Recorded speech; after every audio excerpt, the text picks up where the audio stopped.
afternoon, everybody. My name is Vicki Whittick. I'm the Senior Vice President of the Village for a few more months. And one of the joys I've had over all my years here is that I've sort of become the unofficial historian for the village as far as keeping the history in a semblance of an order. You know, history is something I've always had a passion for.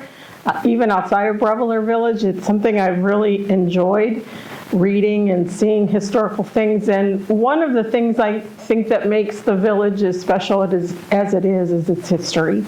It is amazing the things that led to this all being developed. And it makes me proud to be able to share that with residents and families and new employees and anybody who generally will listen, I will share. And, you know, anybody's history is a culmination of stories.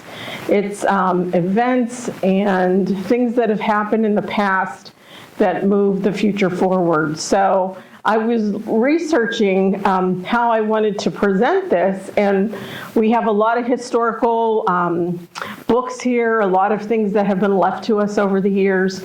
And one of the reasons I was so engaged in the history of Brevillere was that my dear friend and my mentor, my very first boss here at the village, Bob Morrow, was a huge historian of the village. And he shared with me and left me when he left the village, he left me all the history. And he said, somebody has to carry it on.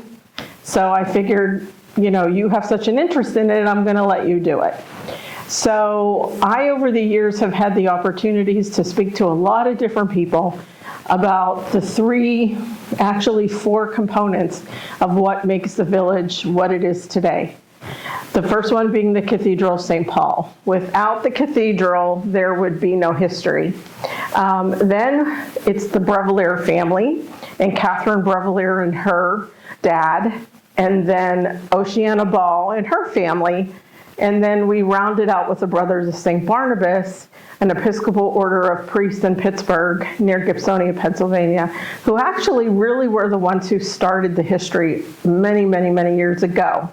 So as I was looking through things to decide how I wanted to do this, I found a writing, and it was from Bob. He was sort of culminating up to the point he left all the things that he thought were important in the history. Now, I'm not going to read the whole thing because it's 11 pages, but if you will just give me a few moments of the time to just read some of the words that he wrote back, you know, this had to be between 1977 and when he left, probably shortly at the end of the 80s. So it starts out with, welcome to Brevillere Village, a place with a colorful history and a promising future. Caught me from the get-go.